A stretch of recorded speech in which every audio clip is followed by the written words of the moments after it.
mengikuti NIM-nya. Jadi misalnya di sini ada NIM berapa ini NIM-nya ya. Jika mahasiswanya ini jumlahnya 100,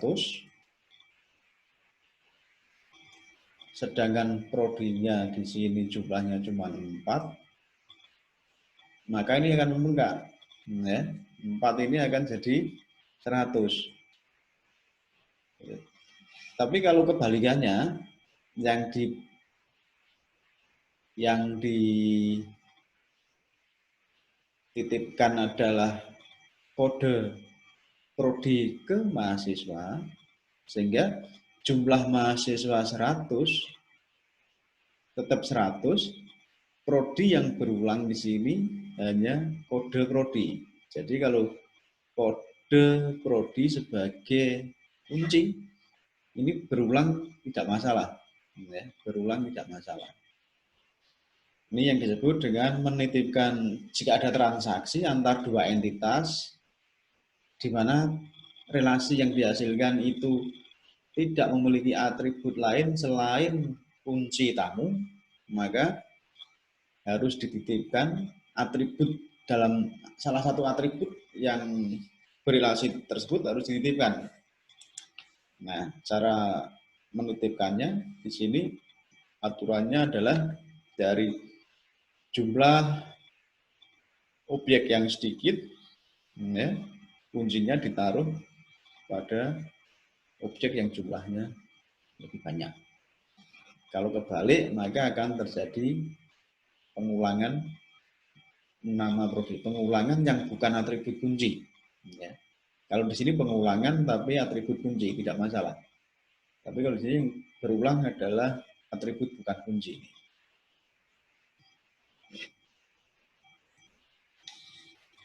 Kemudian di sini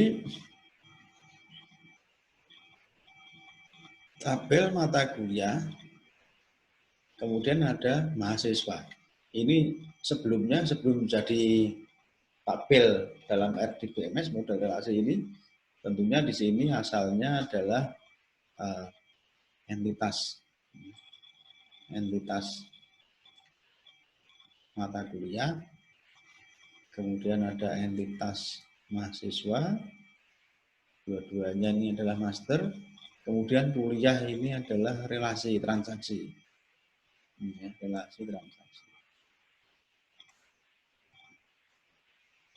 Sehingga di sini kunci utamanya adalah kode mata kuliah, kunci primer dari tabel mata kuliah, sehingga di sini ada sama, yaitu kode mata kuliah. Kemudian di sini ada NIM, ini, maka otomatis di sini juga ada NIM, ya, maka jadinya ini. Jadi ini jadinya ini tabel kunci primer dari mahasiswa NIM jadi kunci tamu di sini, kunci primer kode mata kuliah dari mata kuliah di sini, jadi sini. Nah, ini atribut-atribut yang didapat dari transaksi itu. Beda dengan atas tadi, ya, tidak ada. Maka tabel relasinya tidak perlu diwujudkan dalam tabel, ya, relasinya tidak perlu diwujudkan dalam tabel, tapi dalam rangka berelasi menitipkan salah satu kunci ke tabel kedua tabel master, sehingga ada tambahan atribut dalam rangka berelasi. Jadi di sini master yang sudah ada tambahan atribut dari master yang lain.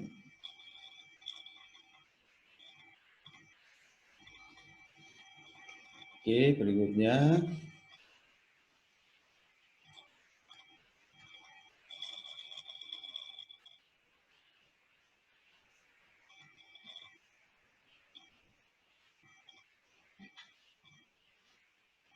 ini juga menggunakan dunia nyata yang lain, gitu. Misalnya di sini tabel barang direlasikan dengan tabel distributor. Jelas, barang itu adalah master distributor itu adalah master. Nah, kemudian di sini ada atributnya. Kemudian di sini ada hubungan. Ini kasusnya sama seperti yang di atas tadi. Ini berarti barang tertentu dipasok oleh distributor tertentu. Cuman tabel relasi dipasok di sini. Jadi kalau ini saya anggap entitas,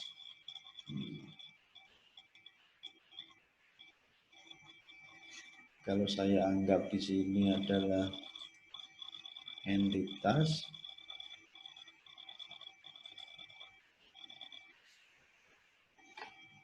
ini entitas ini.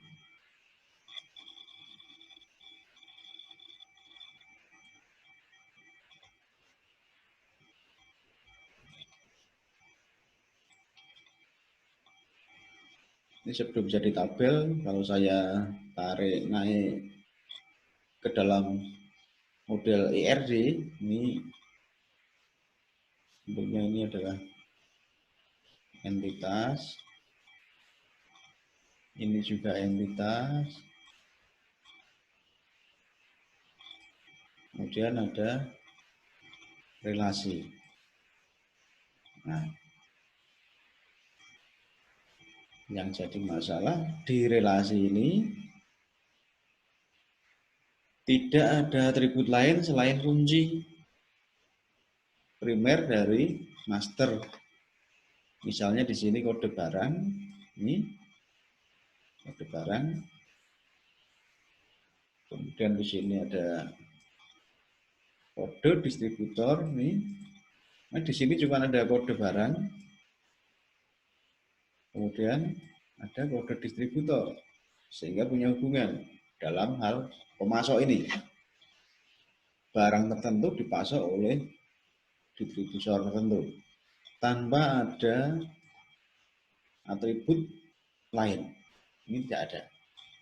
Sehingga kalau ini jadi tabel berdiri sendiri, dua entitas barang dan distributor ini akan jadi tabel-tabel, kemudian masuk juga jadi tabel.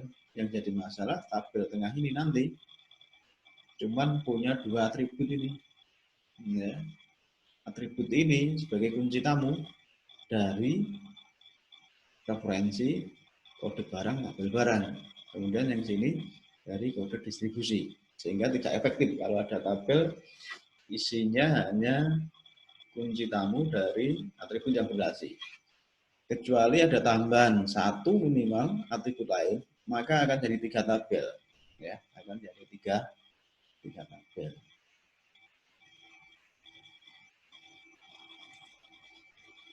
Kemudian di sini juga berhubungan tabel barang berhubungan dengan pelanggan.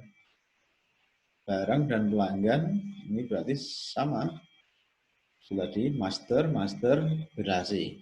Sini normal karena di sini ada atribut ya, atribut tambahan lain selain kode barang yang sumbernya adalah di sini dan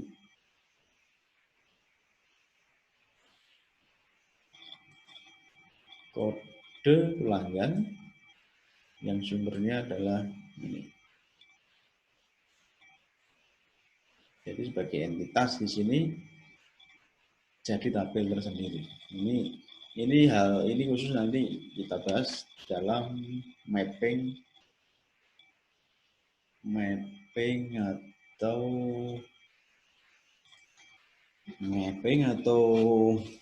ini transformasi dari model relasional dari model ERD model menjadi model relasional.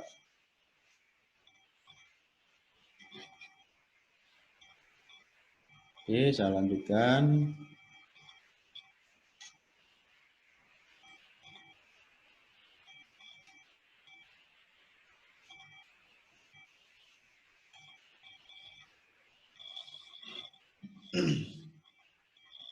RDBMS. Fungsinya apa?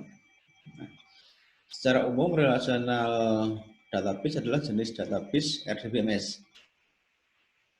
Dan RDBMS adalah sebuah software atau satu software yang mengelolanya. Sedangkan RDBMS sendiri adalah sebuah sistem agar data yang ada dalam database tersebut tetap konsisten terjaga.